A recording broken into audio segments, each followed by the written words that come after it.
Olá pessoal, muito bem-vindos! Estamos no ar com mais um programa Mentes em Foco, a nossa dose semanal de sanidade mental. E aqui comigo, a sempre gloriosa Josiane Freitas. Bem-vinda, Josiane! Muito obrigada, Ivan. E sobre o que nós vamos bater um papo hoje? Com quem? Olha, o papo hoje é muito legal. Compliance nas organizações. E para nos ajudar a desvendar esse tema que ele é complexo, sofisticado, refinado, intelectual, nós trouxemos o grande professor Marcos Assi, que é professor, consultor, treinador, gerenciador, Tudo que tem instrutor. ouro, ele é. Ouro é com Pelo ele jeito, mesmo, o currículo isso. é grande. Exato. Eu vou pedir para que... O currículo é tão extenso que eu vou pedir para que ele comece apresentando um pouquinho para o pessoal aqui. Bem-vindo, professor. Tudo bem? Tudo bem, obrigado aí. O currículo é aquela história, né, Josiane? A gente busca fazer um currículo, depois a pessoa posta, o currículo dele tá grande. Eu falei, não estou entendendo, né? Se a gente se especializa, você tá overqualified, né? Se você não tá, não serve para nada. Não é que assim, nada do que tá aí foi programado, né?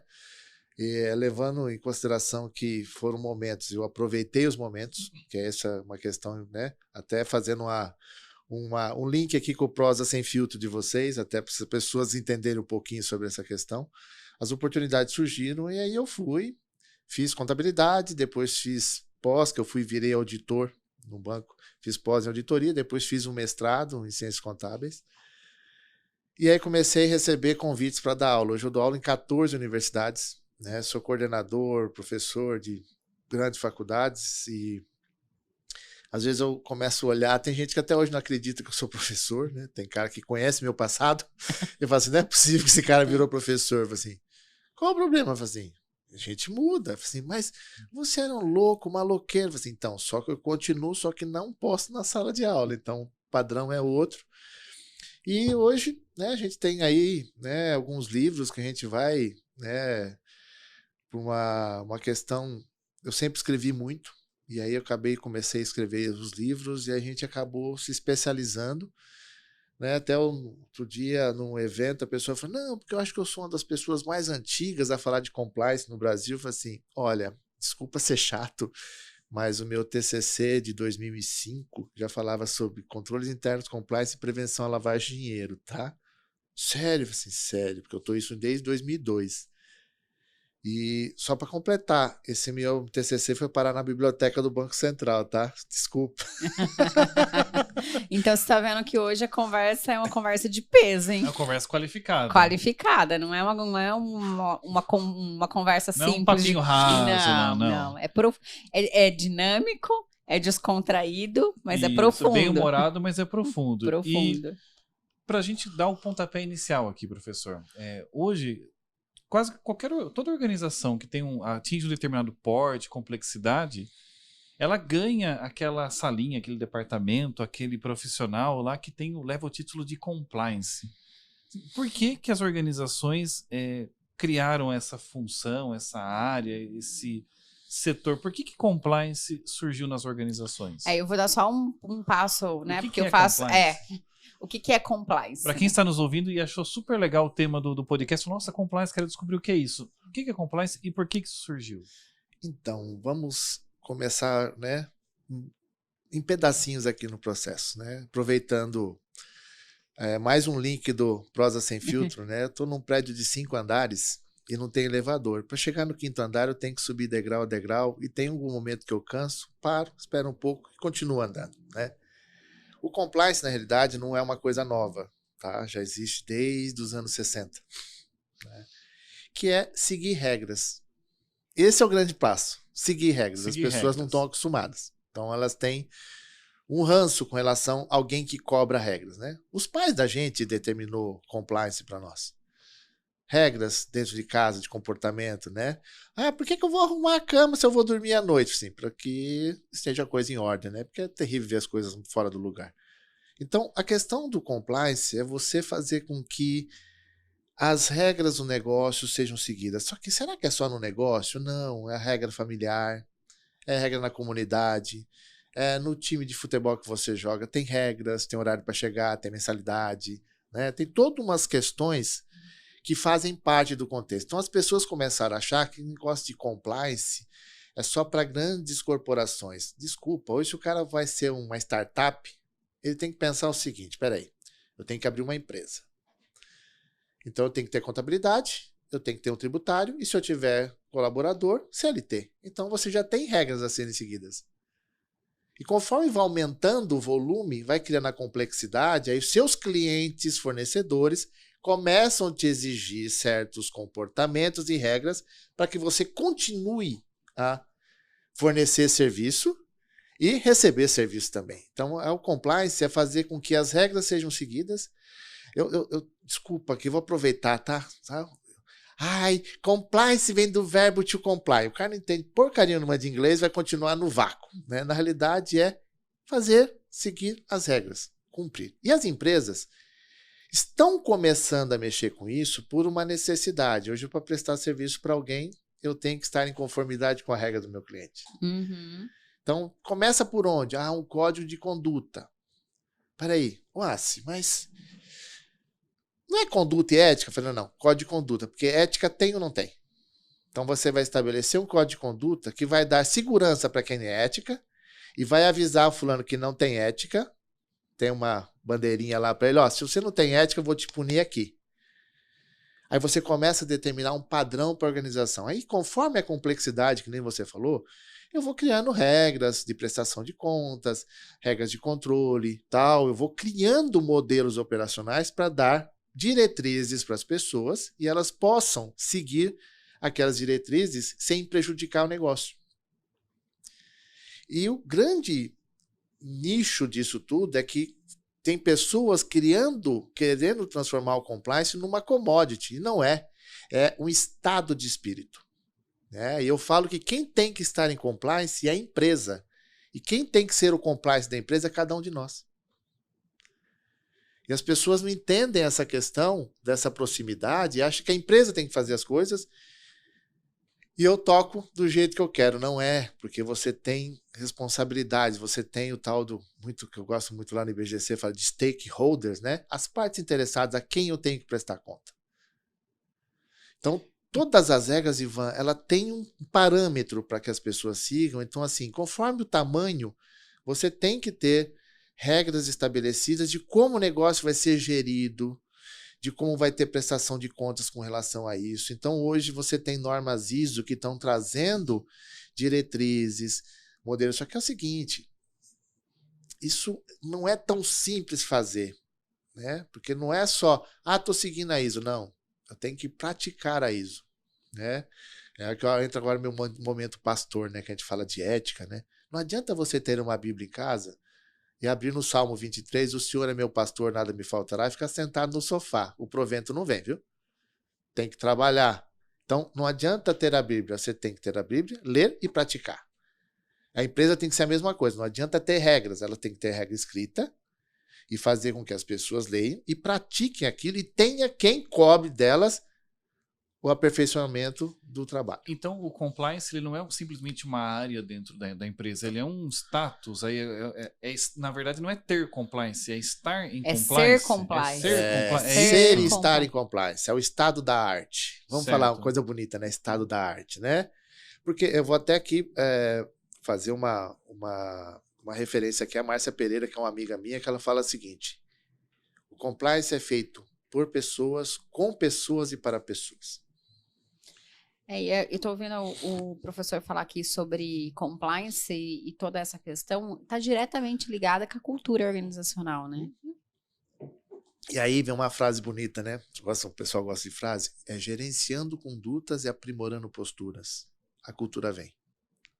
Tem uma cultura de compliance. Então, só que você tem que gerenciar condutas e aprimorar as posturas das pessoas para que o compliance seja evidente. E aqui eu vou fazer agora um parâmetro para quem está ouvindo a gente, assistindo a gente, onde quer que esteja. O compliance, ele não pode aparecer muito.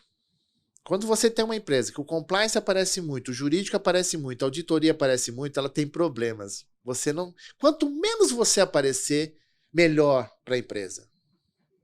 Porque quando você aparece muito, você se torna protagonista, que você tem que ficar prestando contas porque alguém não seguiu alguma regra e fez alguma coisa que não devia.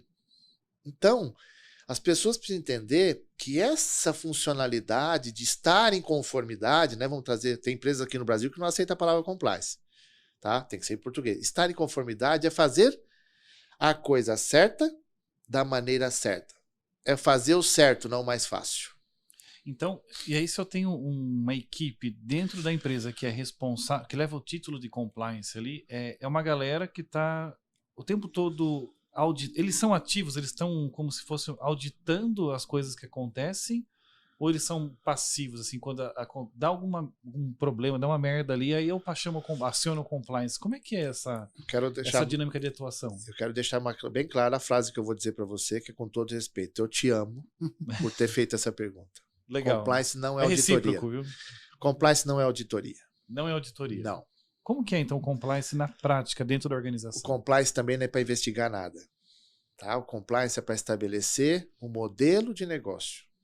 Tá? Então, assim, vou até fazer um spoiler aqui para vocês. Tá no forno um livro das 3 linhas do International Internal Audit. Nós estamos trazendo para o Brasil, eu, mais 2 amigos do IBGC, o Edson e a Luciana. Nós estamos lá montamos um livro disso, explicando essas questões que o compliance, o controle interno, o risco, segurança da informação, qualidade, são áreas de apoio ao negócio. Quem tem que ganhar dinheiro é quem está na linha de frente. Nós estamos ali para apoiar o cara. Eu não sou o cara que fiscaliza, porque todo mundo tem que fiscalizar o que faz. Não é o compliance. Certo. Desculpa, eu tenho um contador que vai recolher os impostos, tem que estar do lado dele para saber se ele está recolhendo ali que está certo? Desculpa. Se eu tenho que fazer isso, eu tenho que colocar outra pessoa no lugar. Então, não sou eu que tenho que fazer. Então, todos têm que saber o que vai fazer. A mesma coisa do motorista. Você colocou um motorista, vai ter que fazer o trabalho. Você vai colocar alguém sentado lá dele para ver se ele está dirigindo direitinho? Não, desculpa. Não é para essa a função do compliance. Ela tem que dar apoio para que o negócio seja sustentável. E aqui eu estou esfregando a minha mãozinha para dizer que tem que dar dinheiro o negócio. Porque se você travar, não funciona. Então, a auditoria é uma outra divisão que também tem que apoiar o negócio sem fazer o que o negócio faz, porque senão ela vira gestão. Uhum. Então ela está lá para validar a eficácia. Compliance, controles internos, risco, qualidade, testa a eficiência do processo. O que está escrito está sendo seguido. A auditoria testa para ver se também tem eficácia, se está dando resultado. Porque não adianta você ter uma empresa toda normatizada, tudo bonitinho, dando prejuízo. Aí, meu filho, desculpa, não funciona assim. Aí você não vai ter compliance, não tem controles internos, não tem risco, porque a empresa quebrou, mas o contador fica até o final para contabilizar a massa falida. Esse tem emprego eterno, né?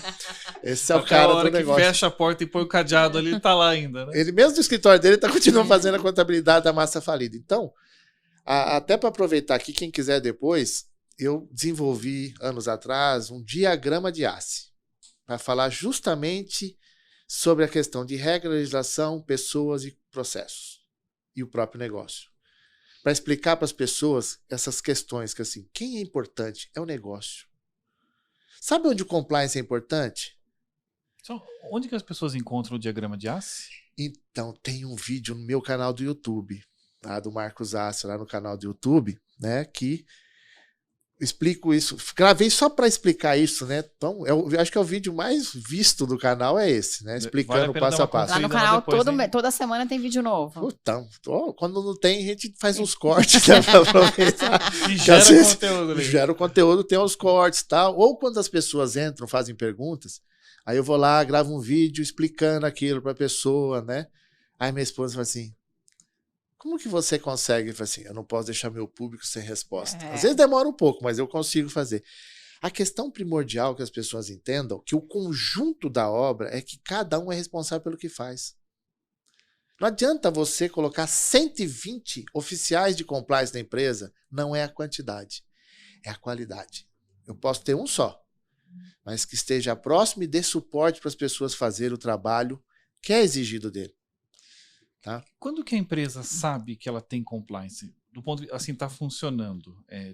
Porque você falou, é uma caminhada para chegar e estar em conformidade. E qual que tem um indicador, uma métrica? Porque você comentou bem. O fornecedor ou o meu cliente vai exigir que eu tenha conformidade para negociar comigo.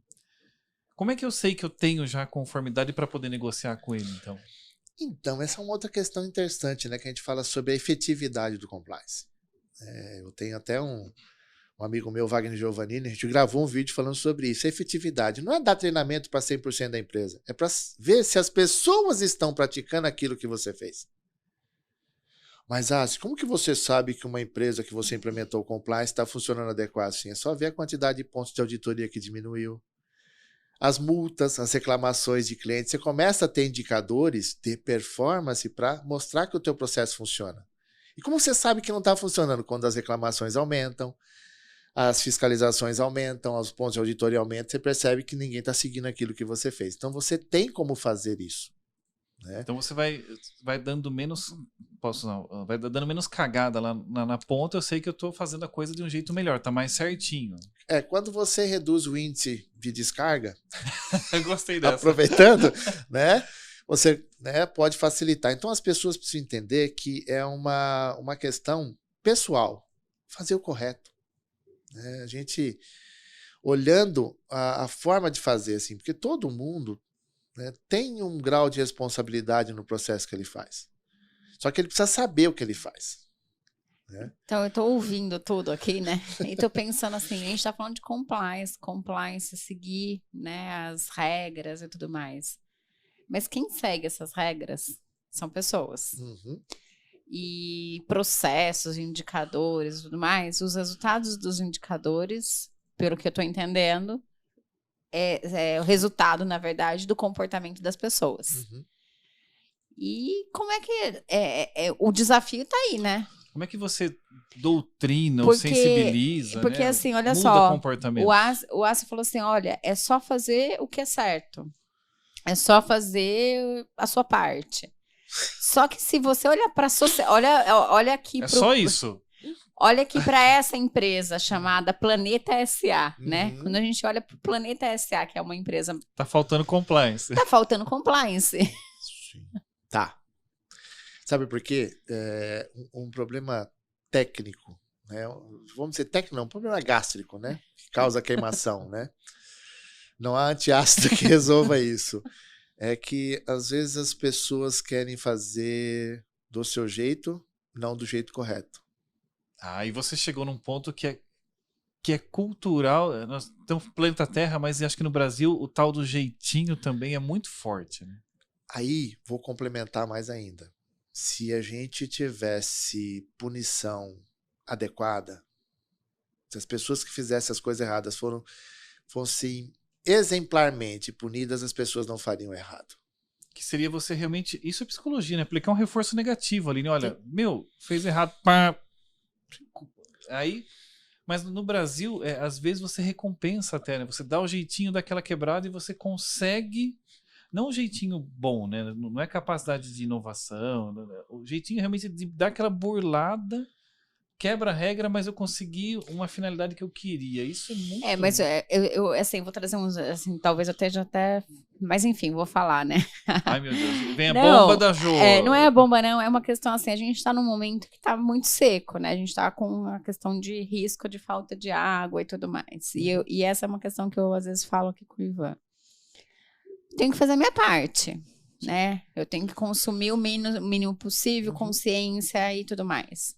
Mas, às vezes, as pessoas não fazem a sua parte porque diz assim, se faltar... E a gente estava discutindo sobre isso, porque eu falei, eu faço. O que eu tenho de consciência, eu vou fazer a minha parte e eu me sinto mal. Assim, não tem ninguém olhando. Mas eu me sinto mal em saber que eu tô com a torneira aberta se eu poderia estar com ela fechada. Então, isso talvez isso seja ética, não sei, mas eu comigo mesma, entendeu? Não é sobre o que as pessoas estão vendo, porque eu tô dentro da minha casa e fechado. Daí ele falou assim, só que daí se falta... Eu fico puto, né? Porque, tipo, legal, eu concordo, tenho que fazer a minha parte. Eu tô fazendo a minha parte, o danado ali do lado não fez a dele, e aí todo mundo vai rodar junto, porque o cara que não fez a parte dele vai sofrer a falta de água, e eu que tava fazendo a minha parte também vou sofrer a falta de água. Só que eu tenho uma questão aqui. Todo mundo vai rodar junto. Mas se eu não tivesse feito a minha parte, talvez essa rodada seria mais feia ainda. Porque eu teria gasto mais água ainda. E aí o negócio seria mais feio ainda, entendeu? Sei. É sobre esse negócio, mais ou menos, entendeu? E vou complementar o que você está falando. Sabe? É uma coisa que as pessoas não entendem, que você tem que fazer o seu independente de quem está vendo. Tá? E é mais fácil você não fazer o seu e reclamar de quem tem que fazer. Porque nós temos um problema gástrico no Brasil que é gestão. Isso aí a gente cabe, seria um outro podcast para falar isso, que eu já falei isso lá no Congresso Nacional. Tá? Os caras falam assim, não acredito que você vai falar isso. Eu nasci na periferia, mano. Aqui o bagulho é doido, o sangue ferve, eu não aguento, tem coisas que eu não aguento mais. Qualquer coisa eu falo que tô sob efeito de remédio, né? Que é uma frase muito boa. Uma boa desculpa. Eu tomei uns remédios, me afetou, desculpa, né? Faça um vídeo, pedir desculpa, mas depois o pessoal já conhece a opinião. Então a questão primordial é, eu não faço a minha parte e cobro que o outro faça. Então faz o seu bem feito, se todo mundo fizer, facilita. Então a empresa ela é um conjunto de comportamentos. Perfeito. Aí, aproveitando aqui, não adianta você implementar compliance se você não tiver controles internos, que é o jeito de prestar conta para saber se as pessoas estão fazendo aquilo que eu contratei. Porque hoje está todo mundo no home office. Boa parte das empresas, que coisa... Ah, não, esse negócio de home office, não... Meu, desculpa, eu já estou em home office faz 6 anos. Né? Até perguntaram pra mim, como que você está vivendo um novo normal? Eu falei, nunca fui normal, como que eu vou estar no novo normal? Preciso ser normal primeiro para estar no novo, né? Então, a questão do controle interno, que eu falo muito sobre isso, foi assim que eu acabei surgindo no mercado, eu acabei entrando com compliance, risco, todas essas questões, que é o seguinte, uma frase para todo mundo aqui.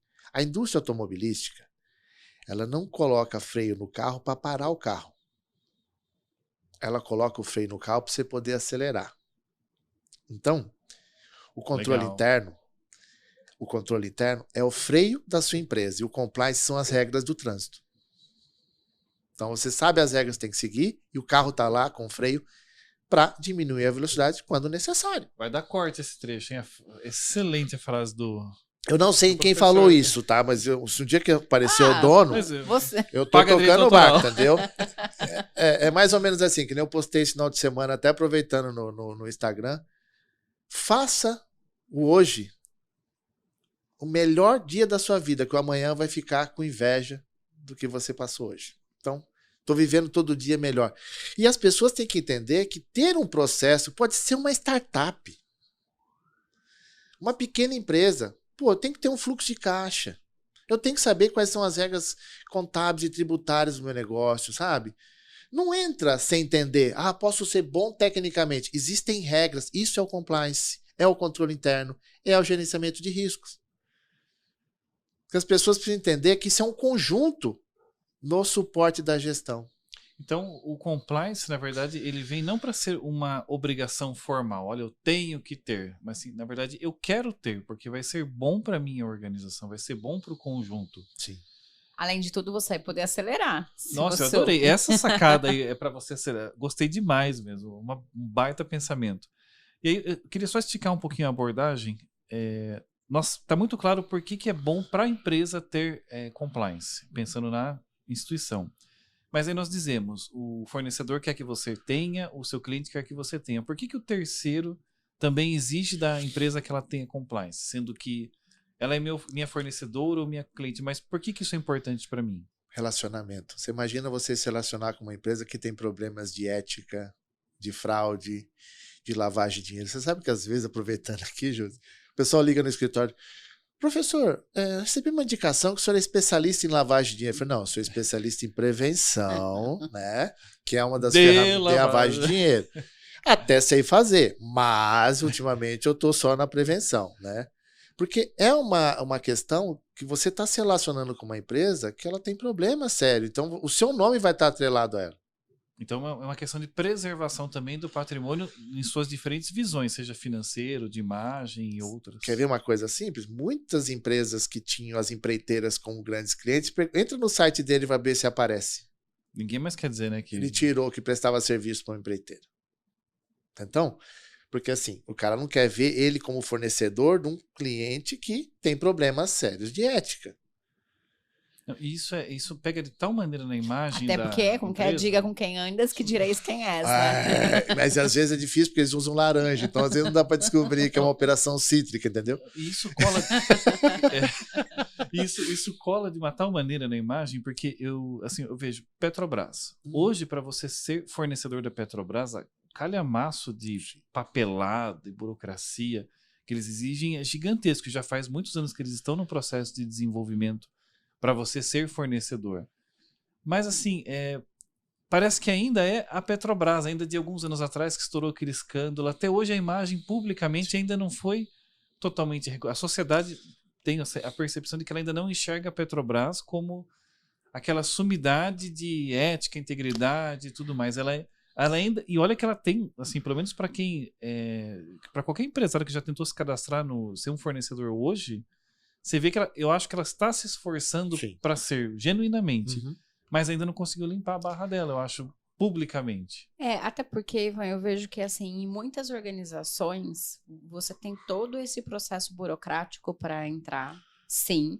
Mas, se você tem existem 2 caminhos de entrada. Você chegou no ponto Existem 2 caminhos de entrada, né? Existem 2 portas. A porta, que é essa que você está dizendo. A estreita.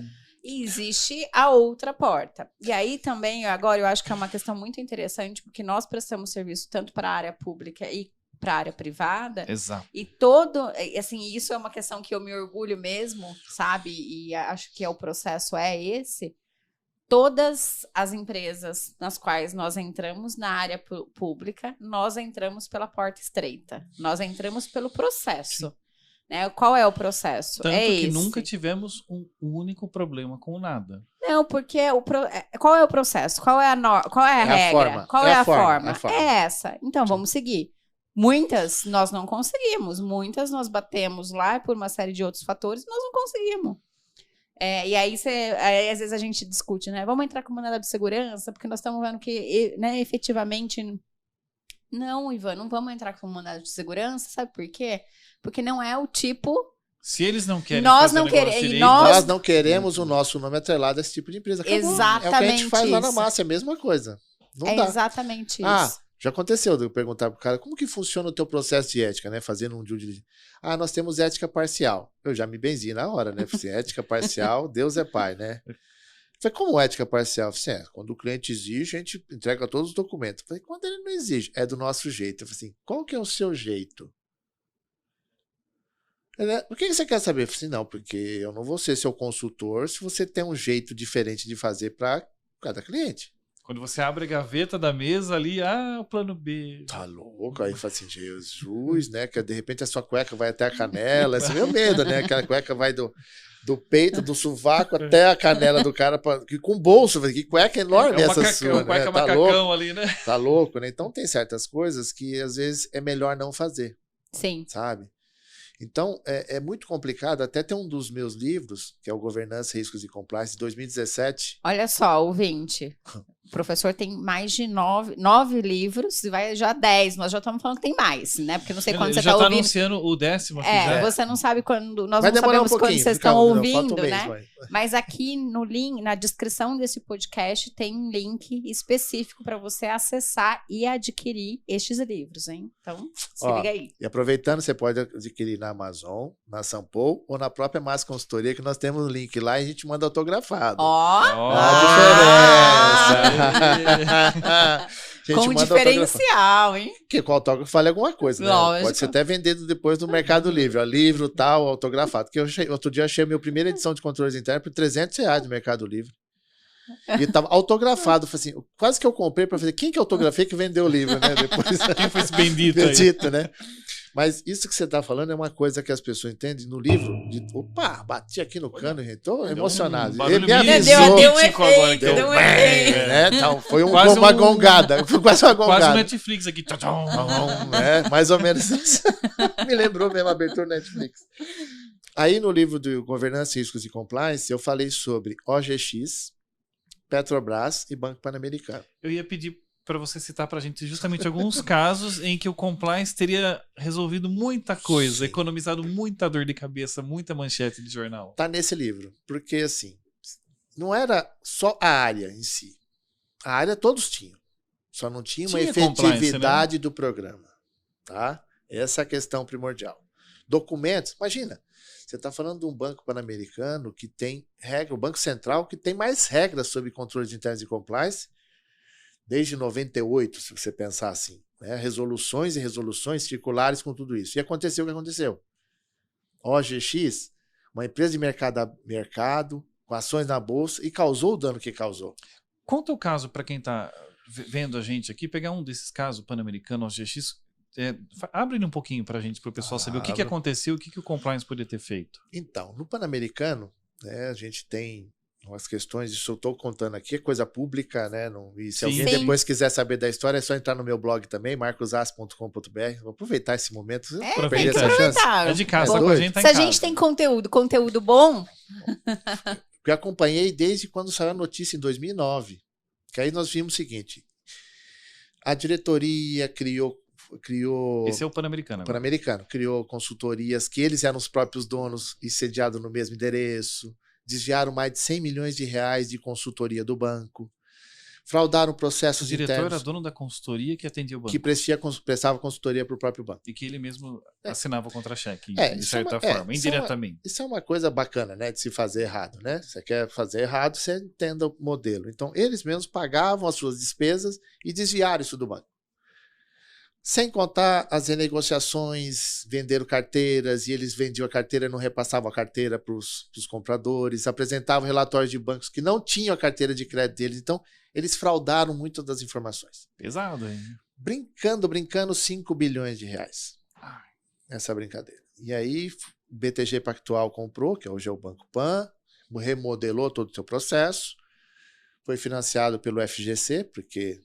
tamanho dessa questão, e o Silvio Santos se desfez depois, né, desse banco. Então nós tínhamos lá, gente, nós estamos falando de banco que tinha conselho de administração, conselho fiscal, comitê de auditoria, área de risco, compliance, controles internos, banco central como regulador. Toda a cartilha estava montada. Auditoria interna, auditoria externa, prestação de contas externa, desculpa, né? E ninguém viu nada. Eu falei que um auditor com deficiência visual, o relatório em braille apareceria muitos números, ele ia perguntar de onde veio aquilo. Parece muito com o que a Jo estava comentando agora, né? Porque você tem toda essa estrutura montada, mas se a cabeça do negócio ali, ela consegue... desmonta toda a estrutura. Aí que eu vou, porque eu sou meio contra algumas coisas, né, de vez em quando, aquele negócio de tone of the top. Tone pra mim vai na impressora, velho. E o top tá top pra quem tá fazendo as coisas. Então, assim, desculpa. Essas são empresas, exemplo de empresas que fizeram tudo isso lá no topo. Se o topo errou no jeito de fazer, e o que estava embaixo, né? Exceção a Petrobras, que até as escalas desciam até as gerências para poder fazer o errado, porque como o modelo era aquele, então todos tiravam proveito. Então, gente, desculpa, né? Então não é o modelo de governança que vai resolver, são as pessoas que estão à frente. Então a gente consegue assegurar parcialmente que o processo de gestão está adequado. Porque eu dependo que as pessoas façam a coisa bem feita. E a OGX, aqui, que para ter uma noção, é simples. Você quer saber o que a OGX fez? Que o Ike Batista fez? Assista o documentário da Enron, lá de 2002. Tá? Onde que o pessoal acha o documentário? Tá. Você coloca no YouTube, coloca lá. Enron, os mais espertos da sala. Você vai achar o documentário. Você vai ver que a OGX fez a mesma coisa. A diferença é que o CEO lá está preso, deixa eu ver, 15 anos, tem mais 5 anos de prisão. Lá não sai por bom comportamento, tá? Porque lá não deve... Eu não vou falar isso para não ter problema com o nosso problema aqui, né? A gente sabe como que funciona a saída dos salafrários por aí. O CFO ficou preso por 6 anos e fez uma delação premiada que entregou todos os processos da Enron, né? Foram mais de 3, quase 4 bilhões de dólares de fundo de pensão que viraram pó. Pessoas que perderam a aposentadoria por causa daquilo. E a OGX, tamanho do prejuízo. E a OGX, em 2011, fez as mesmas coisas que eles fizeram lá. O Ike Batista vendeu as ações dele 10 meses antes da empresa quebrar, igualzinho o CEO da Enron fez. Tanto que eu apelidei o modelo do Ike Batista de Enron brasileiro. Né? Colocou diretores para atrair pessoas, atrair investidores no mercado, gente forte, que os caras depois receberam seus stock options e saíram fora e deixaram a bucha para os investidores. Então, caraca, assim, o modelo é cíclico. Né? A gente vem falando disso já há muito tempo. E eu sou o guardador de porcaria. Deu ruim, eu guardo vídeo, reportagens, tal, porque isso vai ser utilizado, né? Que nem o filme eu tenho do Rogue Trader, né? Que é a fraude, que fala da quebra do Beirings em 1995. Eu brinco com meus filhos, né? Falo assim, tá vendo a capa aqui? Ele foi Jedi. Aí depois deixou de ser Jedi, ele foi pro lado negro da força e cometeu fraude no banco. Meus filhos olham pra minha cara assim, se eu tiro essas porcarias assim, da minha mente, né? Criativa. Então, assim, ele mostra no filme tudo que o cara fez de errado. Marcos, e aí, para quem está nos ouvindo, que tem uma empresa que ainda não formalizou, não tem um compliance formal, mas curtiu, falou, nossa, realmente o que o professor falou que faz sentido, eu quero implantar o compliance aqui. Qual que é o guia, os passos iniciais? Por onde que ele começa, caminho? O que ele tem que fazer para começar a construir isso dentro da organização dele? A primeira coisa que tem que fazer é um código de conduta. Estabelecer a conduta da empresa. O que a empresa quer fazer, aonde ela quer chegar e como ela quer chegar. Porque tem maneiras e maneiras de chegar. Então você tem essa forma de fazer um código de conduta e criar as principais. É coisa simples, gente. Eu não preciso criar documentos de 120 páginas. Não. Até porque quanto mais complexo, mais difícil de seguir. Então, vou até aproveitar o ensejo aqui.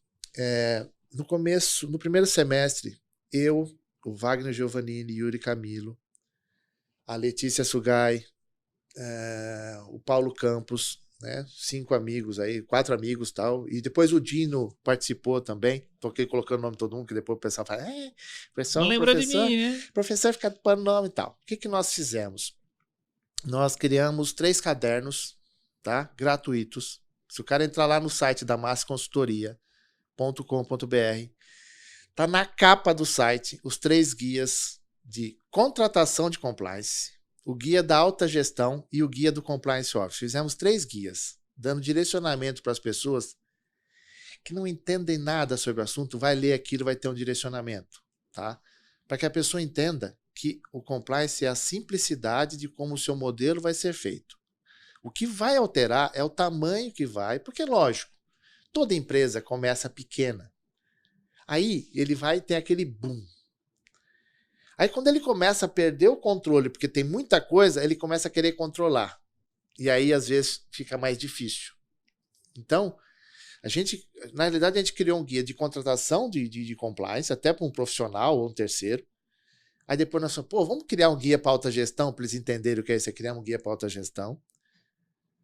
Vamos aproveitar e criar um guia para o compliance software que está iniciando. E criamos também. Tudo isso gratuito, né? Tivemos apoio da CGE, da CGU, Ministério, né, Público, as comissões da OAB, né? E a gente publicou isso para orientar as pessoas. E agora nós estamos também, aproveitando esse spoiler, fazendo um guia de compliance para as PMS, para as pequenas e médias empresas, dando uma orientação de como fazer e tal.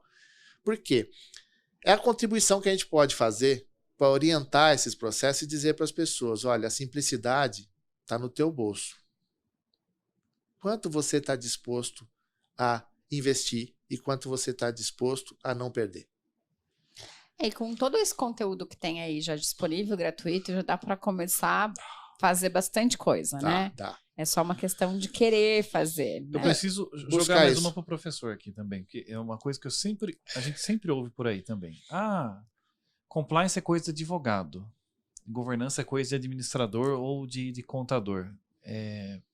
Qual que é a sua opinião sobre isso? Compliance é coisa de advogado? É porque tem muitos, acho que, escritório de advocacia que vende compliance como produto de prateleira, né? Uhum.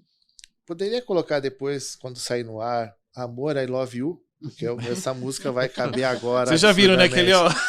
É paixão pura. Hashtag paixão pura. Porque as perguntas é o seguinte, não é uma questão de advogado. Óbvio que tem muitos escritórios que estão trazendo para ele, por quê? Nós estamos numa terra sem regra. Então eles acham que precisa, desculpa, até aproveitando, o compliance o jurídico, ele já está em conformidade o tempo todo. Por quê? Você não faz nada societário sem um jurídico, não faz um contencioso sem jurídico, você não fecha um contrato com cliente ou fornecedor sem um jurídico, até com colaborador também com um jurídico, ok? Só que o compliance ele tem que ser operacional. Ele tem que estar no dia a dia. Não adianta só você focar o compliance para anticorrupção e lavagem de dinheiro. Tá? Então, tá errado. Por quê? Tem um negócio, você tem contabilidade, você tem o tributário, você tem TI, você tem recursos humanos, você tem logística, você tem N processos na organização que precisam estar em conformidade com alguma regra. E o controle interno como suporte para a prestação de contas. Você sabe que tem advogados aqui que... Eles não vão ouvir. Quando aparece meu nome, já nem ouve mais, né? Por quê? Eu falo que o advogado que quer trabalhar com compliance sem controles internos, ele está fadado ao fracasso, porque não tem como evidenciar que o compliance está sendo feito.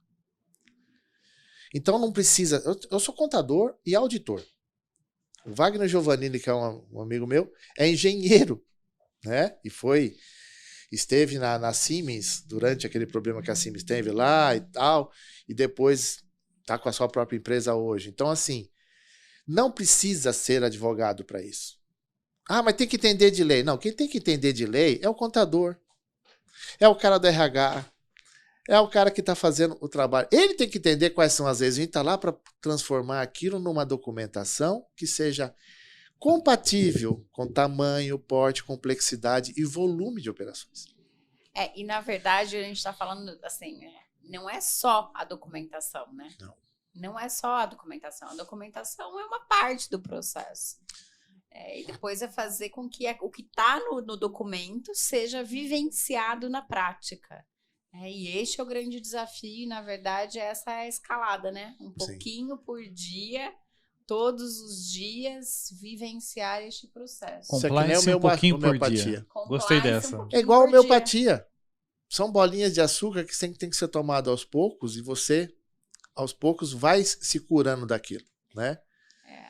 E assim, o fato é que quando a gente está falando de mudança de comportamento, que a gente fala assim, até é insano você querer algo diferente, tendo o mesmo comportamento. Quando você está falando de compliance, você está falando de mudança de comportamento, você está falando de ajuste de comportamento. Então, você tem que variar o seu comportamento até você ter o resultado que você deseja. Então, todos os dias, varie um pouco o seu comportamento para que você possa ter o resultado que você deseja. Até o dia em que, teoricamente, o compliance não seja mais necessário como ponto de vista de, assim, temos que exigir. Não. Ele é vivenciado. Entrou, está inerente. Ele tem que estar inerente às coisas que a gente faz. Exatamente. Entendeu? É uma forma de você...